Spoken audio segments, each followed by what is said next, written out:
Berarti itu kan termasuk produk yang ilegal ya.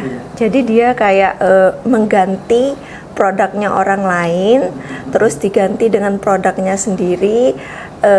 Tetapi hanya dibuka seperti ini, keluar brand yang lama. Kita bisa coba untuk oleskan di belakang telinga. Nanti kalau memang ada reaksi gatel atau merah atau sebagainya, lebih baik hentikan. Halo teman-teman, jumpa lagi dengan iNews. Ini baru informasi. Oke, kali ini kita ngobrol santai, bertemu dengan orang-orang yang hebat. Ya, beliau adalah Bapak Hendrik Permana. Ini satu inspirasi ya buat kita bisa ketemu dengan beliau yang perjuangannya sangat luar biasa. Beliau tidak sendiri gitu loh, tapi didampingi oleh istri yang sangat luar biasa juga, sama Ibu Nuri Permana ya. Selamat berjumpa di podcast kita. Kita datang ke sini untuk ngobrol santai aja ya, jangan serius dan jangan tegang. Ya. Ini kan sebenarnya dunia kecantikan ini sangat luas gitu loh. Tapi kan saya pikir orang itu berhasil ya, tidak tiba-tiba berhasil. Bagaimana dulu ceritanya bagaimana untuk bisa kok ada pikiran ya, ada pemikiran untuk udah mendirikan perusahaan atau pabrik yang berbau kecantikan, itu bagaimana dulu ceritanya bagaimana? Jadi sebenarnya kalau kita ngomong cerita itu, ceritanya realnya adalah kepepet. Dulu kita awalnya kepepet karena saya dan istri sebenarnya nggak ada basic untuk kosmetik sama sekali. Memang itu adalah awalnya kejadian benar-benar kepepet kita.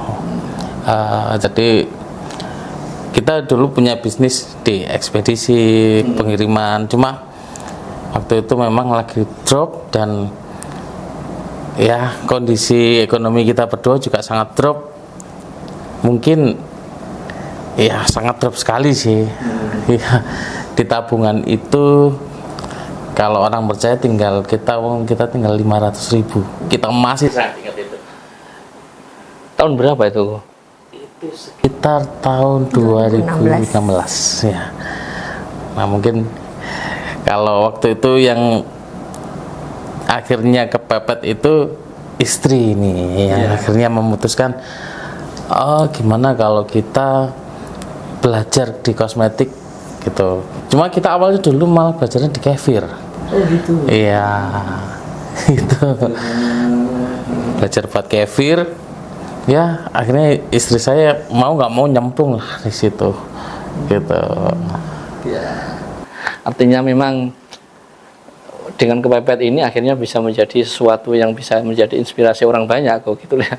Kalau Caca sendiri bagaimana ketika melihat Koko Inspirata yo sangat kepepet yo, ibaratnya hanya ada uang 500.000 ibaratnya kan begitu aja. Bagaimana kemudian Caca punya inisiatif, punya pemikiran untuk wes aku tak bisnis wae lah misalnya, ini seperti apa ceritanya? Jadi karena berawal dari kepepet kan mau nggak mau kan kita harus berusaha untuk mencari uang ya, mendapatkan uang. Jadi waktu zaman itu selain kita terjun di dunia kosmetik, kita juga sempat yang ada ekspedisi, terus jualan makanan, jualan baju. Jadi memang sebenarnya sudah banyak yang kita jalani, tetapi yang paling menonjol itu adalah di dunia kosmetiknya. Nah karena kita nyemplung di dunia kosmetik ini dia sangat oke, hasilnya juga sangat oke. Akhirnya kita memutuskan untuk fokus di bisnis tersebut. Dan ternyata dengan berjalannya waktu, dengan beriringnya waktu, memang ya untuk proses perizinan itu nggak gampang, sangat lama. Tapi dengan kita tekun, sabar, akhirnya kita juga memetik hasil yang seperti ini. Berarti cukup panjang juga ya gitu ya, maksudnya ceritanya itu tidak kemudian langsung tiba-tiba ke kecantikan gitu, nah, tapi ada satu step by step yang dibangun gitu ya. Bahwa saya mendengar cerita Cecek barang bahwa kita bisnisnya itu dari laundry atau apapun itu, saya langsung kok bisa ya gitu loh maksudnya. Tapi gitu jujur aja kita langsung bikin aja kok bisa ya gitu loh. Ya kan menjadi ya yang sekarang ini, dan waktunya kalau di kosmetik itu mulai tahun berapa sih yang pure langsung ke sana gitu? Dari 2016 akhir itu memang kita kan berawal dari kefir, terus itu produk-produk kecantikan yang lain itu awal mulai memang di 2016 Mas.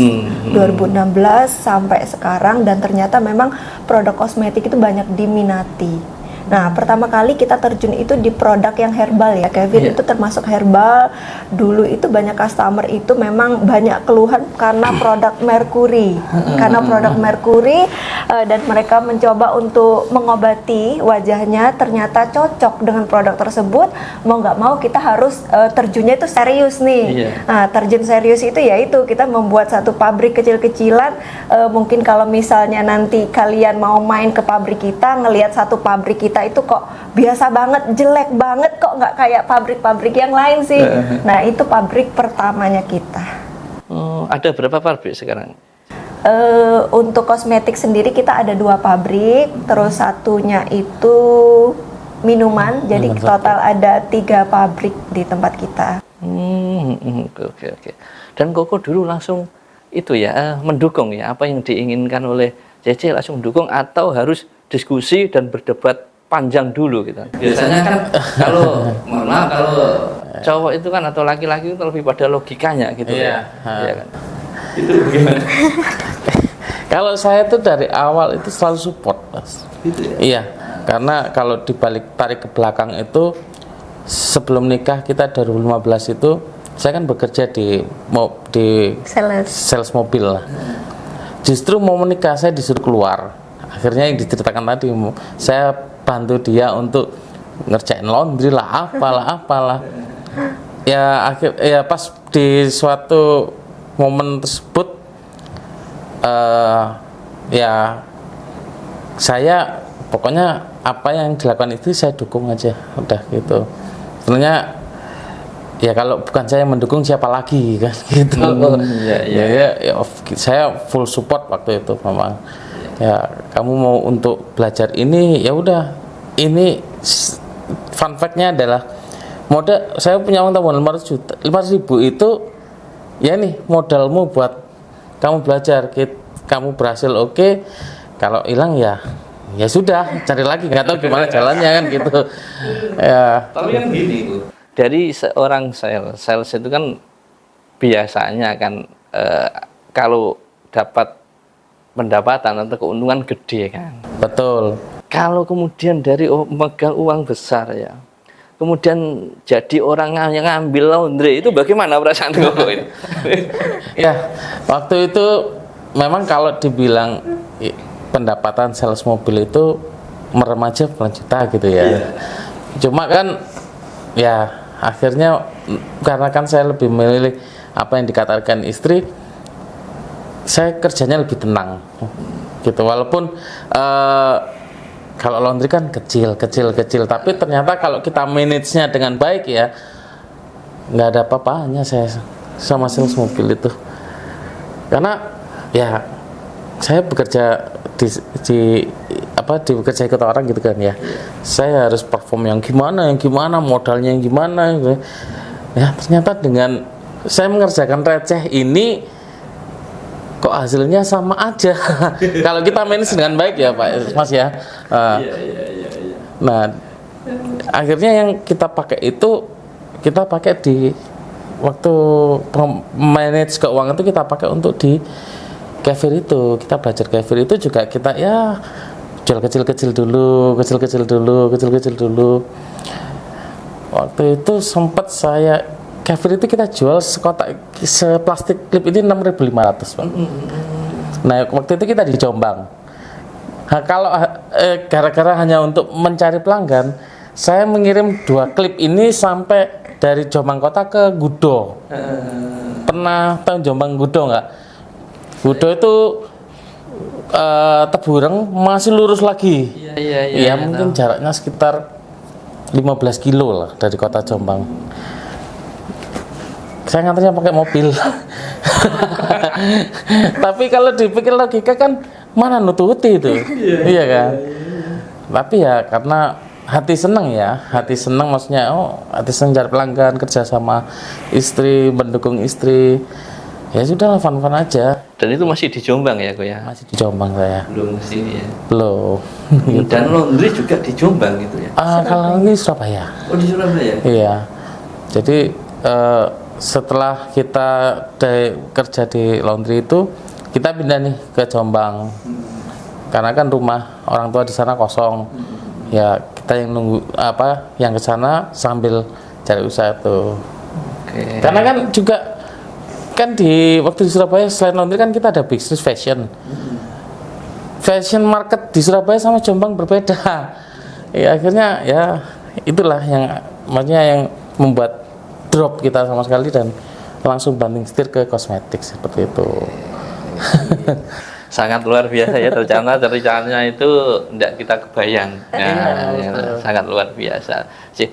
Kok optimis banget sih di kosmetik itu?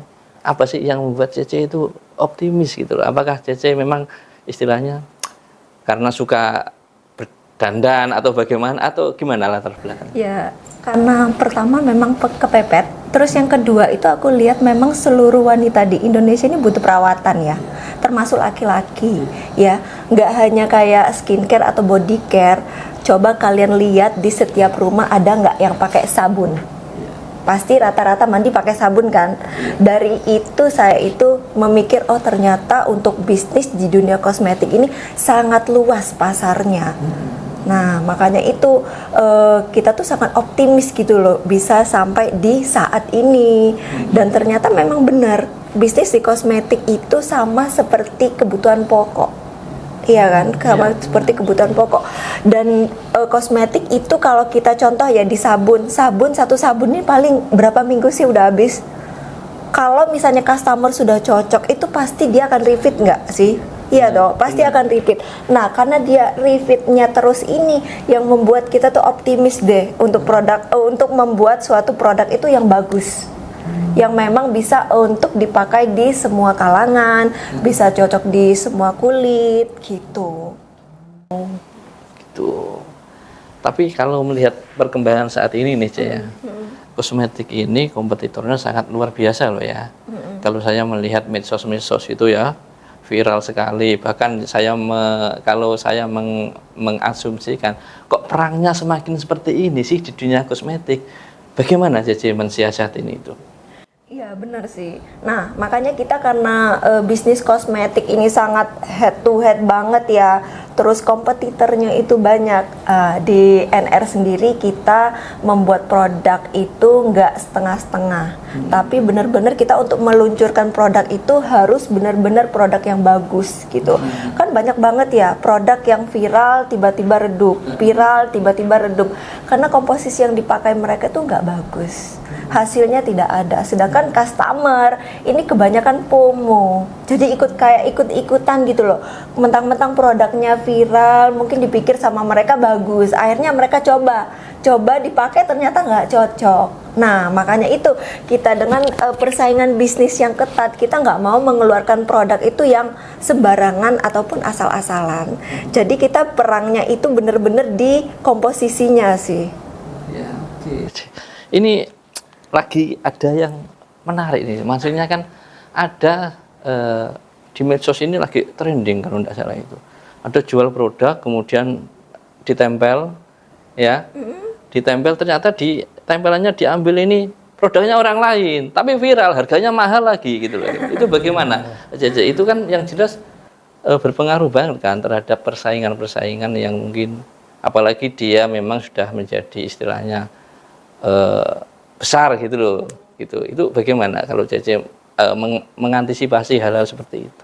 Berarti itu kan termasuk produk yang ilegal ya.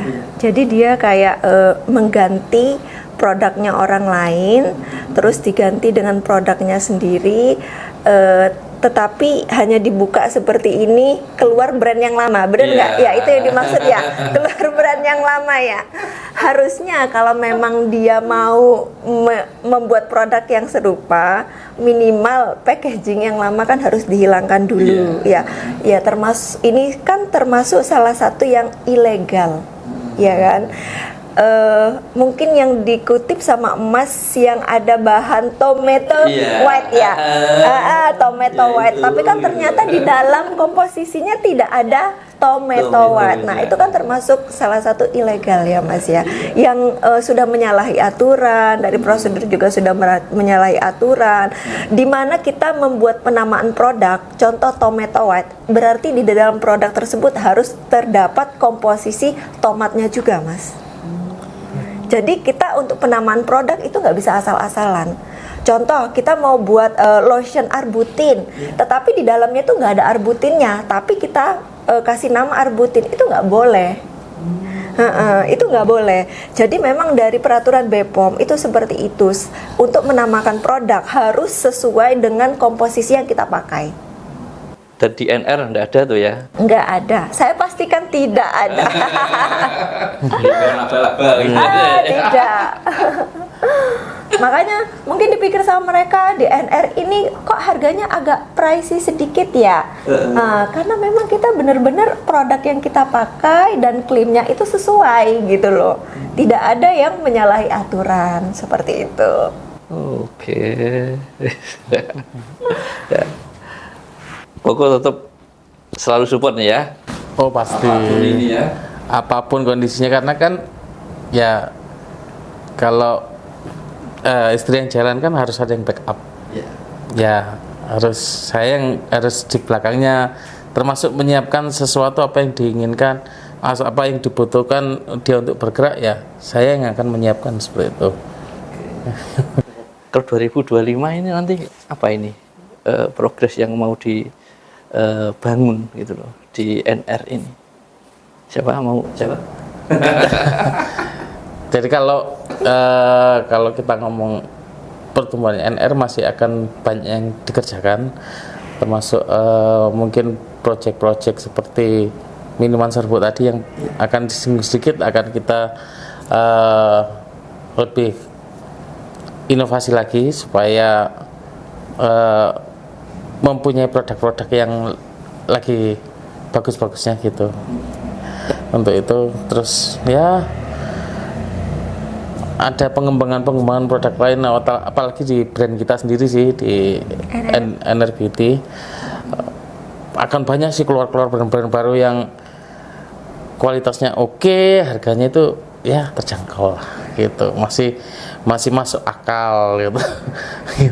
Bocorannya apa kok? Gini sih. Itu ya, artinya nanti memang banyak sekali nanti inovasi-inovasi yang memang akan dilakukan ya kok ya, iya, terkait dengan 2025, karena memang saya yakin persaingan di dunia kosmetik akan terus berbeda dari Pasti. yang dulu ya sampai yang sekarang ini. Mainnya kan sudah perang medsos nih kan gitu sih, apalagi perang medsos kemudian didukung dengan perang harga ya. Kalau NR ikut ke situ ya, apakah kemudian itu tidak akan berpengaruh terhadap bisnis yang dibangun? Kalau saya ini gini, persaingan itu akan indah kalau di Indonesia ini banyak brand-brand lokal. Ya. Itu akan maksudnya gairahnya berbeda. Semakin tinggi persaingan akan semakin menggerakkan roda ekonomi. Kalau saya berpandangan luas tentang bisnis kosmetik ini. Kalau saya yang istilahnya, kalau inovasi yang akan saya lakukan adalah ini, melawan produk-produk dari impor dari China. Karena kalau masnya bilang yang harga itu harga itu hancur dari mana? Dari barang-barang impor. Karena di sana harganya gila-gilaan. Nah, kalau persaingan itu diikuti brand-brand lokal kita, itu akan jauh lebih indah dari efek samping yang efek langsung maupun efek tidak langsung ya. Seperti itu. Tapi barangnya tetap lokal itu ya kok ya. Maksudnya lokal apa, barang yang dipakai itu apa? Iya, produksi lokal Indonesia gitu. Maksudnya kan tidak ada yang ngambil dari Belanda atau apa ya. gitu.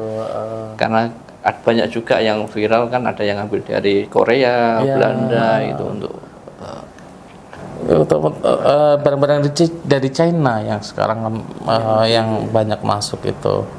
Ya, harusnya dengan SDM dan SDA-nya kita di Indonesia sih harusnya bisa sih, dengan nanti munculnya produk lokal itu bisa gitu. Dan kalau lokal ini harganya nggak akan banding-bandingan seperti yang dari luar, itu faktor utamanya. iya benar, lebih menjaga kestabilan ya nanti kalau lokal ya, karena tahu nih kebutuhan produksi sekian, nanti harus jual sekian kan begitu kok ya.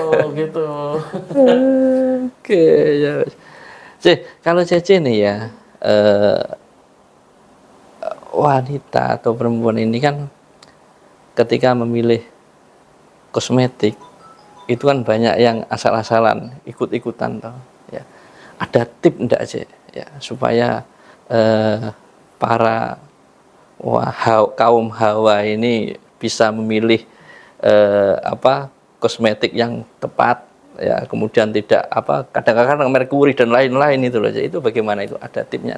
Ada, salah satunya lihat dari legalitas di kemasan ya. Biasanya tertempel di belakang itu kan ada nomor BPOM-nya atau cek barcode. Coba untuk dicek itu benar atau enggak. Terus dilihat dari komposisinya, kan nanti tertera ya kalau memang untuk akne itu pasti di komposisinya bertujuan ke bahan aktif akne. Nah, itu bisa dibaca. Terus kalau memang untuk tujuannya bahan aktifnya whitening, itu juga pasti ada kayak niacinamide, alpha-arbutin dan sebagainya. Itu bisa dicek. Kalau memang dari bahan-bahan di atas ini tidak ada, berarti produk yang dipasarkan atau yang mau dibeli dia ini termasuk salah satu produk yang overclaim. Itu bahaya, nggak boleh banget. Nah, makanya itu kita sebagai pembeli itu harus jeli sebelum kita beli produknya. Kan kita sekarang sudah bisa Google ya, sudah bisa cek. Mungkin kita juga bisa tanya ke sellernya, sudah ada BPOM-nya belum, komposisinya seperti apa gitu. Terus bisa dikonsultasikan dulu keluhan kulitnya seperti apa.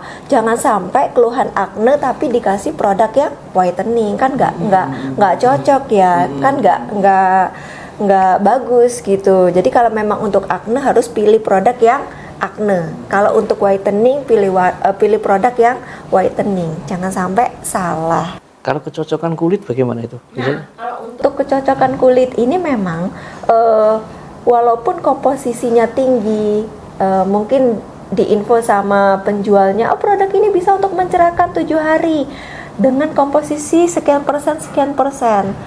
Walaupun komposisinya tinggi, belum tentu kulit kita ini bisa menerima.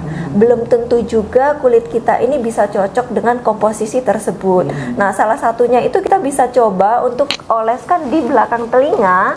Nanti kalau memang ada reaksi gatel atau merah atau sebagainya, lebih baik hentikan. Jangan diteruskan. Butuh waktu berapa? Paling sekitar 30 detikan. Nanti kalau memang sudah ada reaksi, mungkin nanti keluar bentol, merah-merah, itu jangan diteruskan. Karena ada memang suatu customer ini yang tidak cocok dengan bahan aktif tersebut. Salah satunya bahan aktif niacinamide yang terlalu tinggi itu akan membuat wajahnya itu terasa gatal, merah-merah gitu, itu ada. Pemirsa, ini tip yang sangat luar biasa ya. Artinya kan teman-teman itu harus tahu ketika sebelum membeli ya atau setelah membeli, cara prakteknya cek di belakang telinga itu ya. Saya pikir ini dulu pertemuan kali ini teman-teman ya, sama beliau-beliau orang yang sangat hebat ya, yang menjadi inspirasi kita. Semoga kita bisa meniru beliau-beliau ya. Cukup sekian ya. Bye-bye.